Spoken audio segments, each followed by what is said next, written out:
If your X account has been suspended and you want to get it back without going through the appeal process, here's an easy method you can try. Let's get started. First of all, open the X app and make sure you're logged out of the suspended account. Next, open the web browser on your phone or computer and go to x.com. Now, try logging in with your suspended account. Sometimes X allows limited access or gives an option to verify your identity without filing a formal appeal. And if you're unable to log in directly, you can try creating a new X account using a different email or phone number and then contacting your followers or friends from the old account to reconnect. Another trick is to wait it out.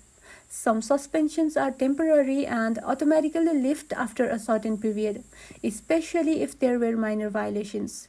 During this time, avoid logging in repeatedly as it might prolong the suspension. Keep in mind that this method works mostly for temporary suspensions. For permanent bans, unfortunately, the official appeal process is the only way to fully recover your account. And that's all. If this video was helpful, don't forget to like and subscribe for more of these videos, and thank you for watching.